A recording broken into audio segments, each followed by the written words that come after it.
Hello! Today I am going to take this little book cover that I have left over and bind it. So I thought I would do a real quick tutorial to show you a relatively fast and easy way. So this is a small book. It is 7 by 4.5. I have two signatures I've just kind of thrown together, and obviously I haven't decided if I'm trimming, folding, etc., but I just have them ready to go. So they're I lost my words there for a second. When I put the signatures in here, remember, people like to stuff a lot of things and add things to their junk journals, especially if you're a person who likes to collage in your journals. It's going to get a lot bigger. So you don't want to have so many signatures that it's full. You want to give lots of room. That's why, I could, if I wanted to, I could cram 2 more signatures in here, but I want it to have room to grow. So I'm only doing 2. Then I took some scrap of whatever this is. Can't quite call it lace. It's one of those little, you see them at Walmart every now and then for really cheap, like $1.25, $2, something like that. And you get a lot. So I got this when I first started junk journaling. And this is coming pretty handy, actually. So I have a little strip of this, and that's going to go right here. So when I took this book apart, I really liked the feel of the pages. They just have this really neat feel and crunch to them, so I wanted to keep some of those. Plus I liked just, there's some nice writing pages in here. So when I took them out, when I took out the insides, I was careful to make sure to leave the first couple pages that is connected to the part that's glued into the book. And you can see by looking at this book cover, you can tell that it's already been several times probably put together again, rebound. You can tell it's had lots of wear and tear, and it looks like they tried to save the original spine cover, and the rest of this is redone. So looks like this is going to be at least the 3rd time this book cover has been used, maybe even more than that. Okay, so I'm going to start. I measured this out to go in the middle, and then I took some little pieces of velvet ribbon. This is it's very thick, but it also frays easily. I don't want to fold it over because it is so thick. I don't want to make it even worse. So I'm going to take this velvet ribbon and I'm going to glue it on here and then just kind of fold it over like that so that it will not fray, gives a little bit of character. And so to do that, I just take my fabric glue, which is on its last legs. I need more. That's what I should have. My mom is going to, she lives where there's a Joann Fabrics. There's nothing where I live. We don't have any stores. We're lucky to even have a gas station that's open past 7 o'clock at night. But I should have told her to get me some Fabri-Tac. Although I bet everybody knows that since a lot of the Joann Fabric stores are going out of business, I know the Tim Holtz stuff is already gone. So I would imagine that since this is a pretty common item, that it's gone too. Oops, I just got some on my finger. Now when you are using this Fabri-Tac and you're attaching thin fabrics. This is a very, very thin ribbon. Let me see if I can put it that way. I don't think you can tell, but it's pretty see-through. It's pretty thin. You don't want to push because the glue is going to come up and show. So you just very delicately place the item that you're gluing on top.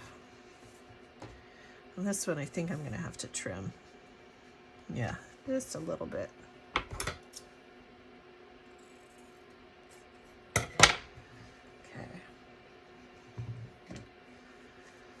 Put this on.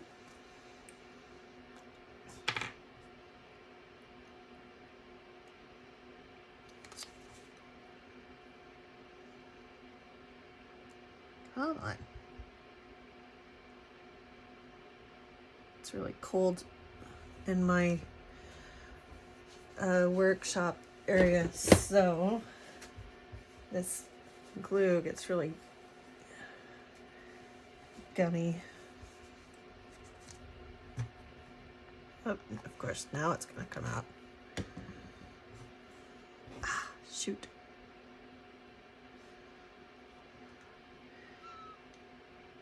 And when I make my journals, I love frayed edges.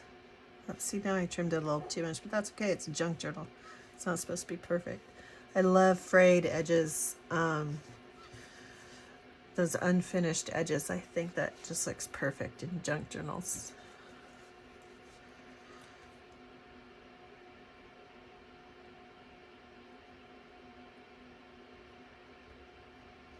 Okay, doesn't need very much to hold it in there.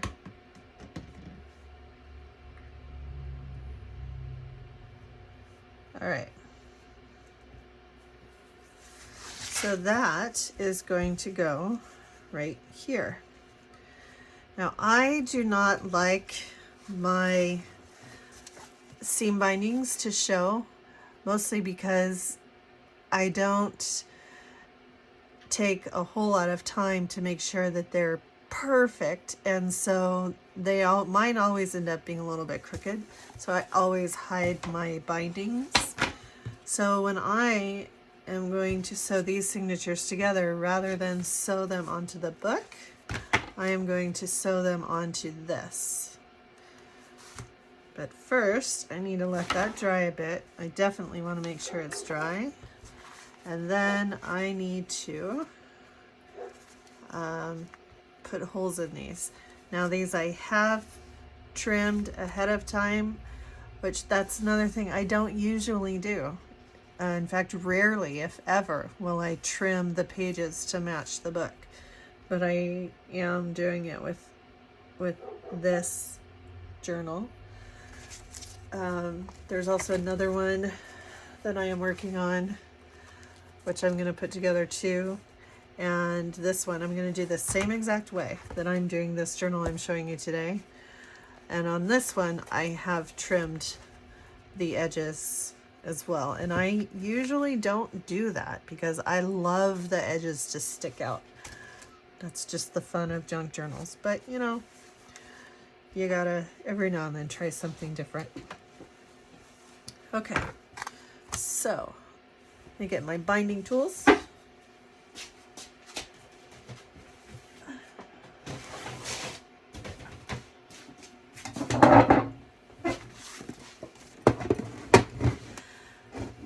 These little trays I found at Dollar General for $6, and they're a really good deal. They're stackable, the lid comes off, so I grabbed a bunch of them.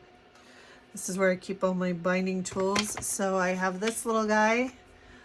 I found him on Etsy sometime, somewhere. Wasn't very expensive at all. Somebody made it on their 3D printer. So because of that, it was actually very inexpensive. And let's see, let's use some, let's do brown. And I need my needle.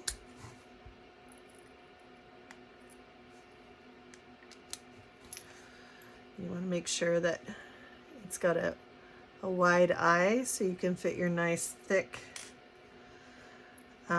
string through there. Scissor.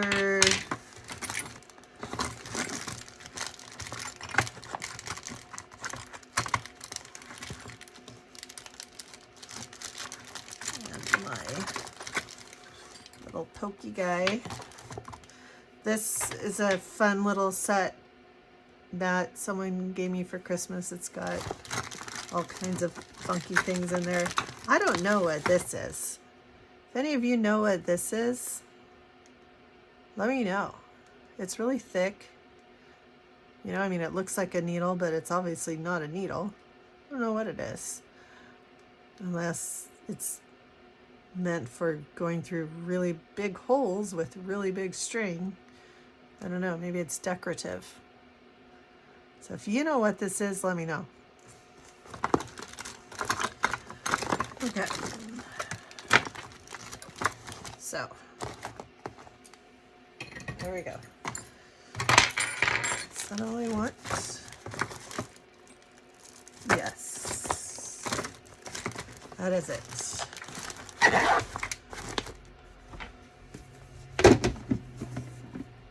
Okay.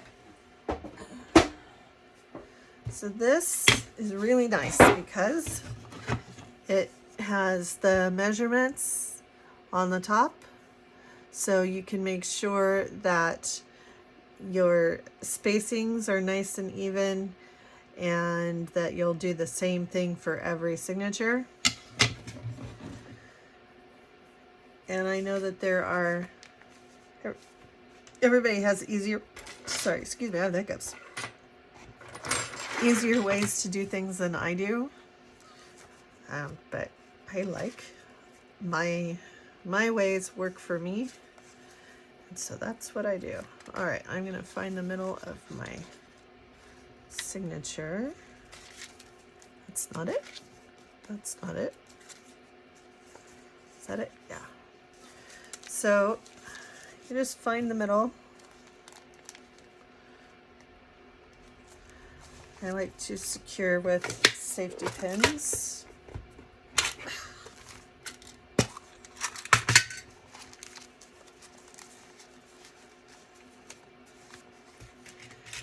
And I put my safety pins on when the book is almost closed, not open, because I want the holes to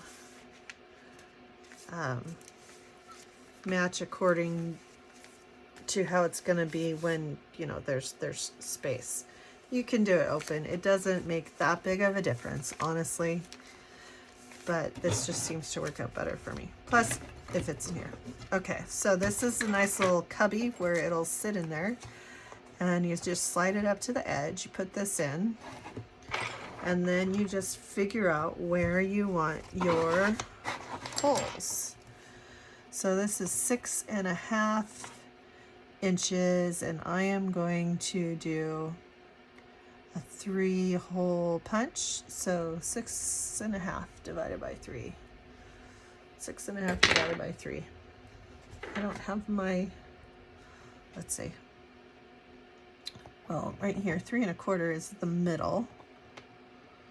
So I will at least put that one. So we know we're gonna go 3.25. And then let's go, how high up do I want to go? Do I want little, or do I want a little bit bigger? I think I'm gonna go to 1.5.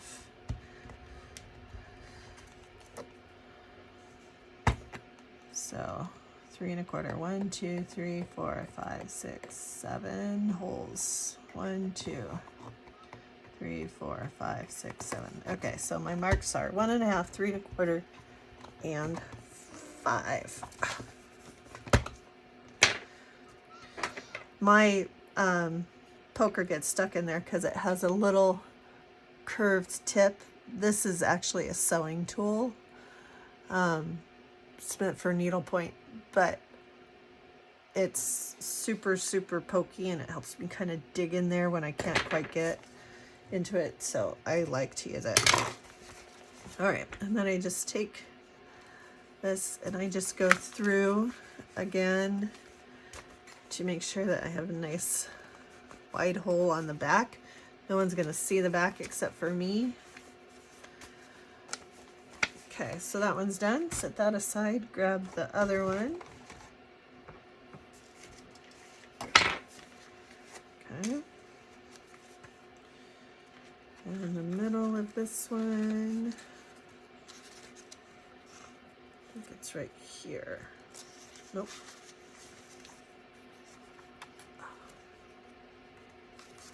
Okay, there we go.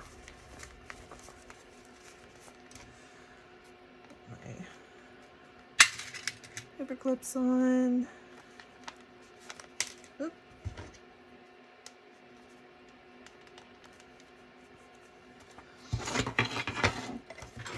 Turn this over.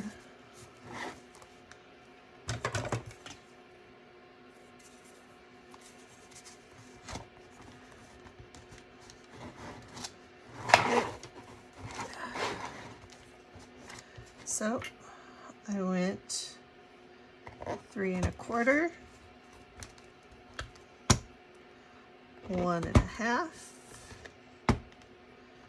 and 5.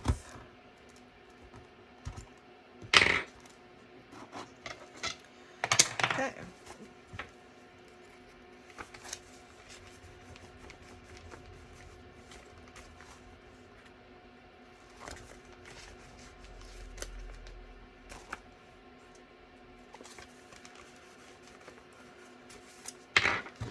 All right, so that's the easiest part of the whole thing.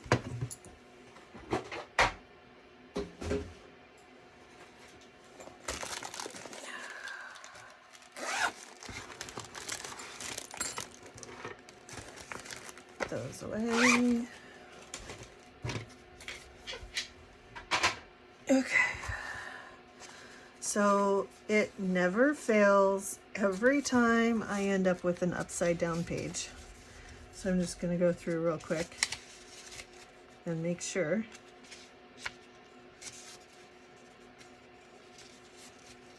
That all of anything with words on it is right side up, or pictures.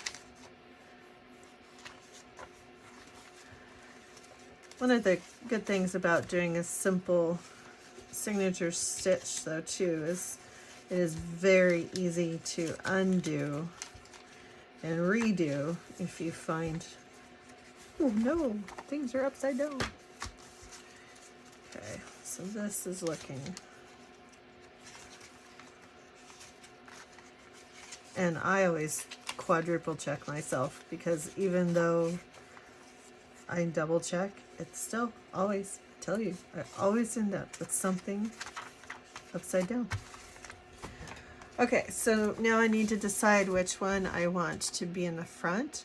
I like the little pictures to be kind of a surprise in the middle, so I'm gonna have this one be on the front. So I'm gonna take this, these are gonna go here. I want them to have room to go in, so I'm going to actually stitch them probably right along here. Maybe, I don't want it too far because it looks really weird when you open them and they're too far apart. I think I will go right here and right here along this line. That's a good thing about this particular piece of, what do you call this? It's not lace. Textile something or other, but it's got those lines, so it's really good to use to help you place your signatures nice and easily when you're doing more than one. Okay, so I have never used this color before. Well, I've used this color, but I haven't used this particular spool. There it is. I always do way more than is necessary. With a 3-hole stitch, you don't need that much. That much string, but it's better for me. It's easier when I'm tying things if I have a lot of leeway, and I'd always end up with too much than too, or prefer to end up with too much than too little.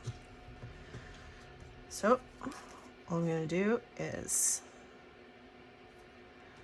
thread my needle.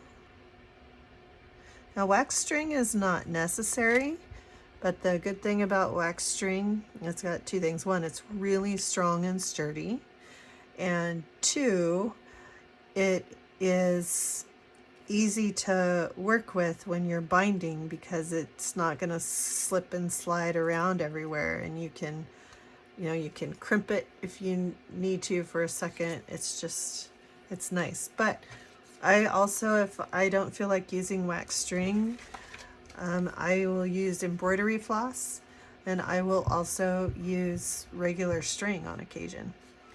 So if you want your bow to show where you tie your string, you're going to start on the inside. If you don't want that bow to show, you only want the stitches to show, you're going to start on the outside.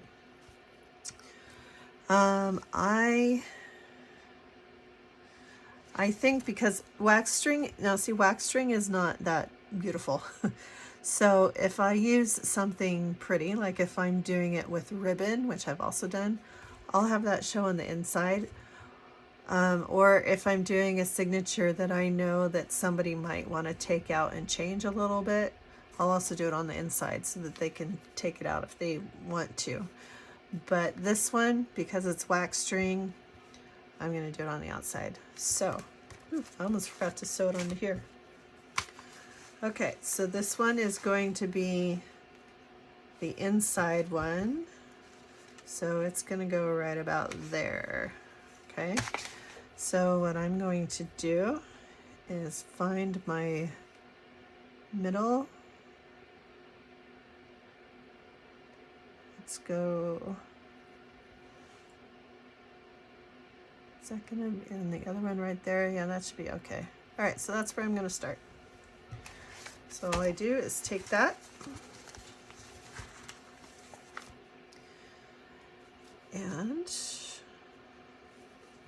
one is the outside, so this one goes there. I'm gonna start with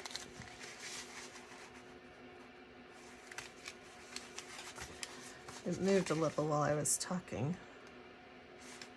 There it goes. Okay, now this is the easy part. Just pull it up. Give yourself some space in the back. Then you go down through the middle. And I want to make sure that I get it in the right spot. So let's go. Oh, no, there's no string there.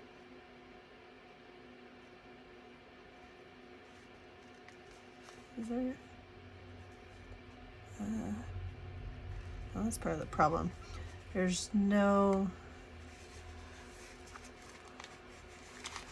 I have to make sure I find a place where it's gonna separate nice. Okay, so pull it in. Now, I don't make sure it's nice and tight until I'm all done. I just make sure that my tail doesn't fall out. So when you come through the back, you're going to skip the middle and you're going to go all the way through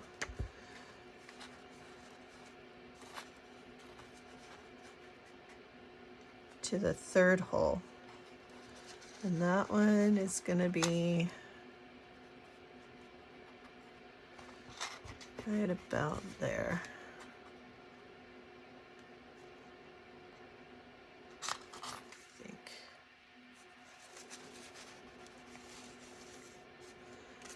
Okay, so pull it up.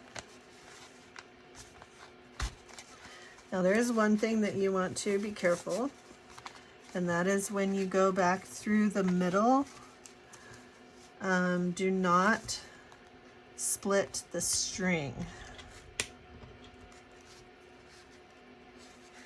So I'm going to go back through, and I don't want to go through that string there because I don't want to split that string.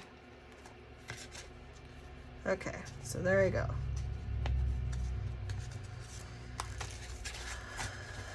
So now I'm going to pull it nice and tight. Make sure that I have it where I want it before I do any tying. But again, it is super easy to fix if it doesn't work out how exactly you want it to work. Okay, so it's nice and tight. Now when I tie mine, I like to have one string on either side of the middle that I just did. And this is the part that is nice with waxed string. With waxed string, you don't need to use a finger to hold your knot. It will stay. So if there's one huge benefit of using waxed string when you are binding journals, it's that you can tie very tight knots. And then trim. And there we go. So now it's on to the second one.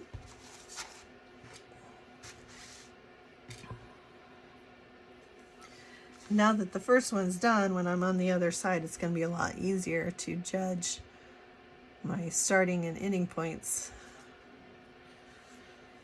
So this one tends to go a lot faster. Now see what I almost put it in upside down. Did you see that? I tell you, I'm not lying when I say every single time. Every single time. Okay, so this is where I'm going to go. So I'm going to go on the other side, and exactly where I started the middle on that one, I'm going to start the middle on my next one as well. Okay. And I forgot to double check again that it's not upside down. Okay.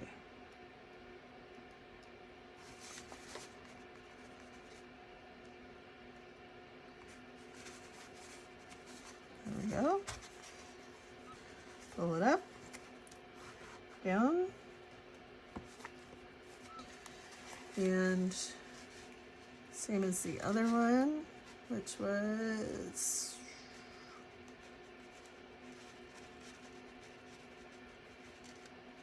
right about there.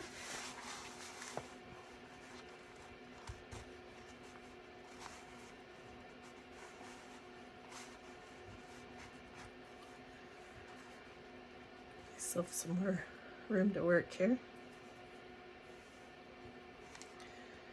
Go all the way down.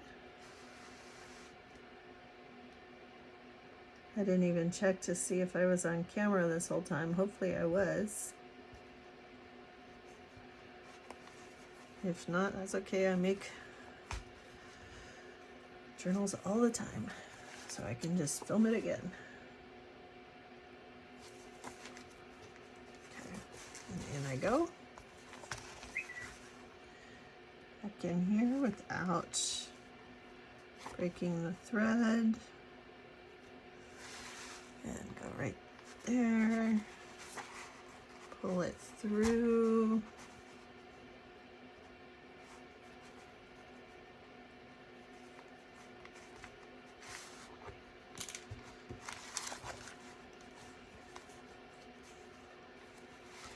When I'm taking apart my books to find pages to put in my journals, I like leaving these little bits of the original binding string. I think that's just a fun extra bonus that, you know, kind of makes it junk journal-esque. Okay, so now remember I told you I like to have my string on either side of my center string because it makes it easier to tie. So I'm going to go ahead and do that. And then I'm going to pull it tight. check on the middle, make sure it really is tight, and tie it. Okay. And there we go. Now that's done. Now all I need to do is glue this inside here. But first, let me put away my tools so I don't lose them.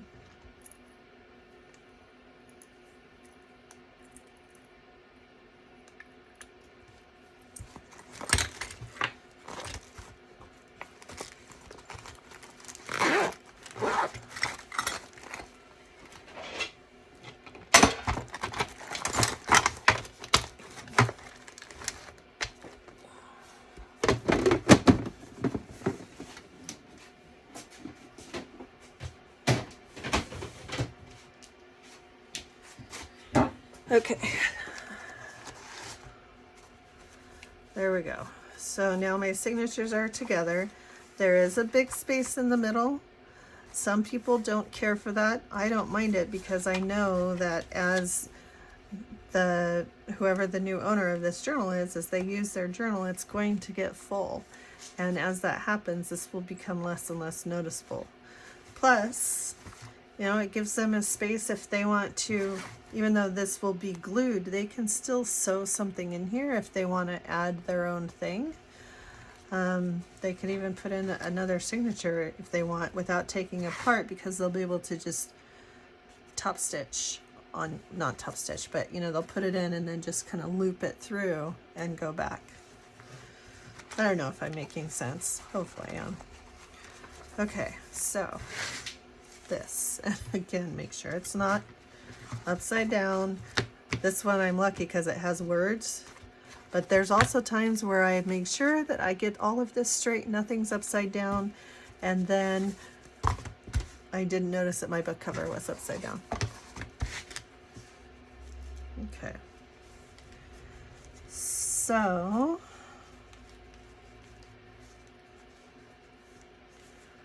first I am going to make sure that it is really bound well. Now this is felt and this is fabric, so a fabric glue will be good, but I want to make sure it's nice and strong also.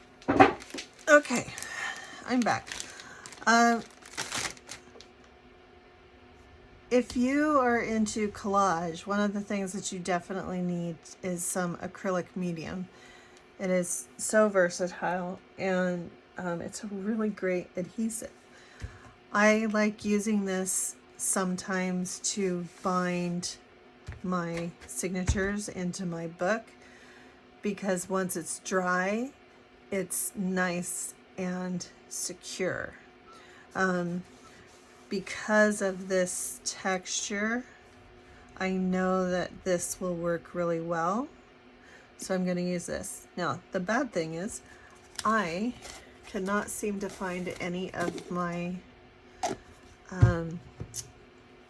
spongy paint brushes, so I may have to use my fingers. Let me look one more time. I have one left.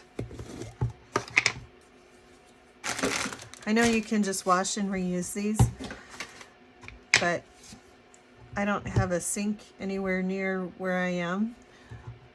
My art room is in a separate building from my house. I took over part of my garage and had my husband build me an art room. So the bad part is I'm technically out in the garage when I'm doing this. So I'm just going to take this work mat here.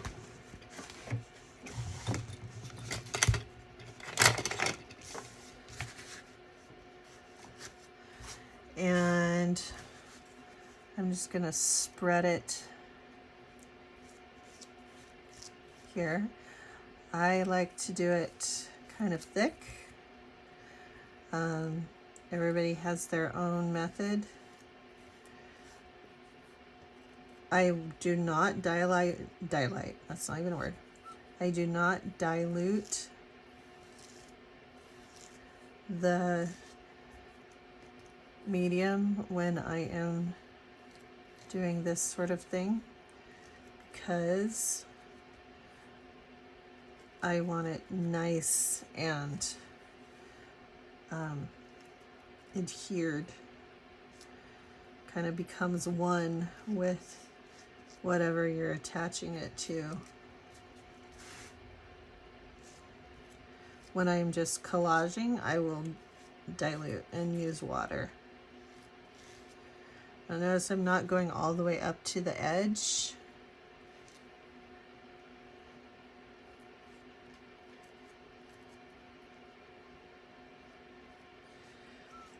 Now, the only bad part about doing this way is, one, you have to be patient, and two, in the initial, first 20 minutes or so while it's setting, you do need to make sure that it's actually connected. I'm going to do a little bit here as well, just to make sure that it makes a little bit better of a bond. And I'm just kind of sticky splotching. I don't want it to go through to my papers.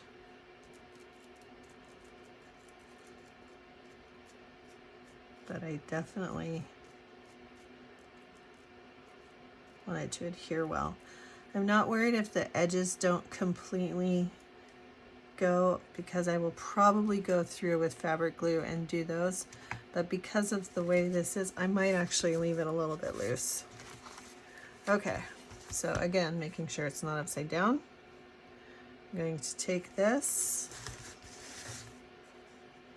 and get it right where I want it, which is another great thing about using this, is you have plenty of time to work with it and get it exactly how you want.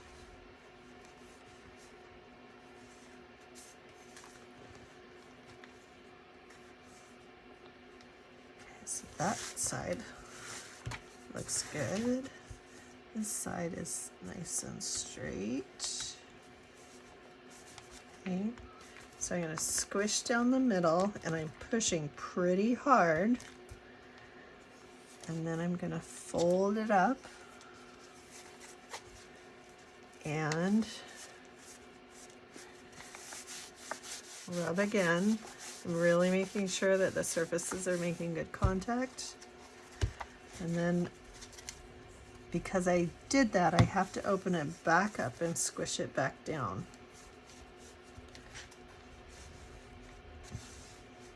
Okay, now got a little leakage there, a little leakage here.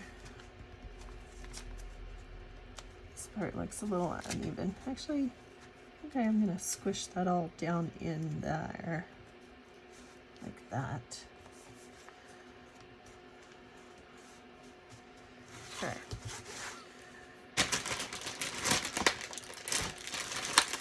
Then I'm going to just wipe some of this glue off.